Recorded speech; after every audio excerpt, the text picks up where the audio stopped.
You find a credit card statement in your dead father's desk drawer, and the name on the account isn't his. Before you can even process that, you notice the date. He opened it the same year he told your family there was no money for college. You just stand there. The house still smells like him. His coffee mug is still in the dish rack. And you're holding a piece of paper that tells you there was an entire version of your father you never met. This is what nobody tells you about grief. It's not just emotional, it's forensic. 3 weeks after the funeral, you're the one handling the estate. Your siblings have jobs, kids, distance, good excuses. You had the time. You thought it would take a few weekends, some paperwork, a few difficult phone calls. You thought you knew what you were walking into because you thought you knew him. You were wrong about all of it. The first thing you find is the safe. You didn't even know it existed until the attorney mentions it. It's behind a painting in the bedroom closet, the kind of detail you'd roll your eyes at in a movie.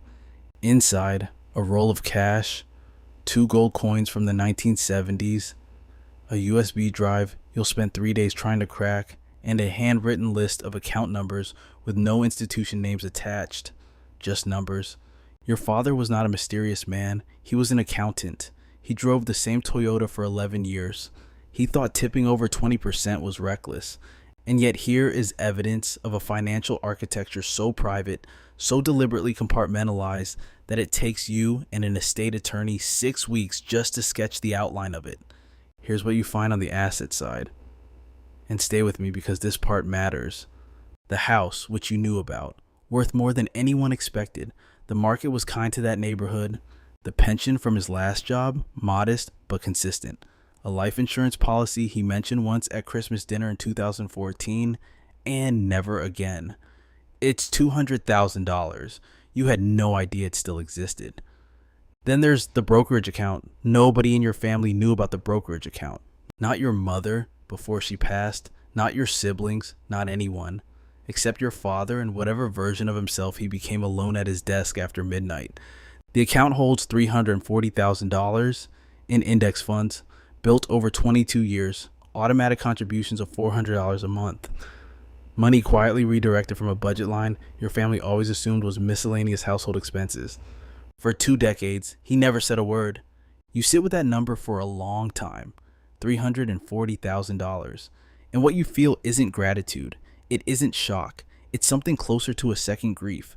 Because you realize your father spent years watching that account grow, years making a quiet choice to protect something, and he never got to tell anyone, never got to explain it, never got to say, I did this for you. He just died and left a spreadsheet with no legend.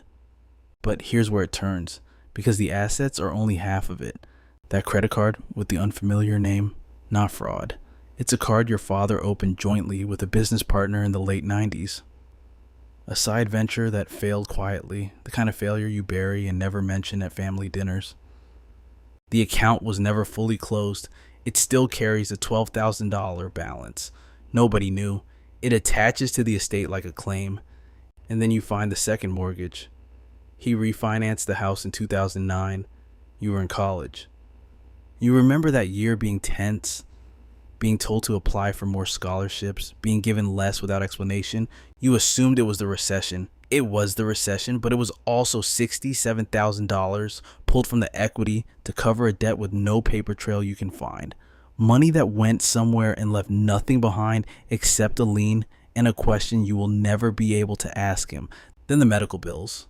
The ones from the last 2 years, the specialists, the treatments he described on the phone as fine, nothing to worry about. The out-of-pocket total is $34,000, most of it still owed, sitting in collections, with his name on it. You are now doing math in a way that feels obscene, calculating your father's net worth like a transaction. And you hate it. You hate that this is what death becomes, a balance sheet audit. But there is no other way through it. The final number is real. The estate is solvent. Assets exceed debts. You will not be responsible for what he owed. But the margin is narrower than anyone imagined. And the picture that emerges is nothing like the one you carried in your head. Because here's what you believed. Your father was financially stable in a simple, uncomplicated way. He had a house. He had a pension. He lived modestly. Therefore, fine. What was actually true? He had a house with a second lien, a pension, a hidden brokerage account, a forgotten business debt, 2 decades of suppressed medical costs, and a financial self he kept almost entirely private. Not out of shame, not out of deception, out of a habit so deep it had become personality. He managed it alone because that's what his generation did. You handle your own. You don't burden people. You don't explain yourself. You just carry it. And when he died, he handed all of it to you without what's a map. 6 months later, you're sitting at your own desk. You're 31. You have a Roth IRA you've contributed to inconsistently. A credit card balance you've been meaning to pay down. A 401k you enrolled in during orientation and haven't looked at since. A benefits package you don't fully understand. A lease. No will. No beneficiary designations updated since your college girlfriend. You open a blank document and you start writing. Not for you. For whoever will be sitting at your desk when you can't sit there anymore. Every account, every login, every balance, every debt, the password to your phone, the name of your bank, the fact that you have renter's insurance, a detail you're only thinking about now because your father didn't have it for the last 3 years of his life, and it almost cost the estate $8,000 when a pipe burst. You write down what you want, what goes where, who should know what. It takes 4 hours. It is the least glamorous financial task you have ever done. You will need to update it every year. You'll probably forget sometimes, but you will do it because you will have now seen what the alternative looks like from the inside. The weeks of detective work, the cold arithmetic of grief, the strange, gutting intimacy of learning someone through their debts. Here's what nobody tells you before it happens to you. Your financial life is not just yours. The moment you die, it becomes someone else's problem, someone else's confusion, someone else's 3 a.m. anxiety attack over a credit card with an unfamiliar name. Every account you don't document is a door you leave locked for the people who have to clean out your house while they're still crying. Your father wasn't irresponsible. He was private in the way a lot of people are private, quietly managing, quietly worrying, quietly hoping it would all sort itself out, or that he'd live long enough to explain it in person. He just ran out of time before he ran out of things to say. And the inheritance he left you, to almost see the real one, not the money, is this: the absolute bone-deep understanding that clarity is an act of love.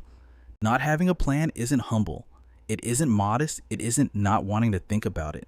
It's leaving the people who love you to learn who you really were through invoices and account statements and a USB drive they can't open. You don't want to be that story for someone else. So you close the document, you save it somewhere your people will find it, and you set a recurring calendar reminder once a year, January 1st, that just says, update the file. It's not dramatic. It's not the kind of ending that feels like an ending. It's just honest. And maybe that's the whole point.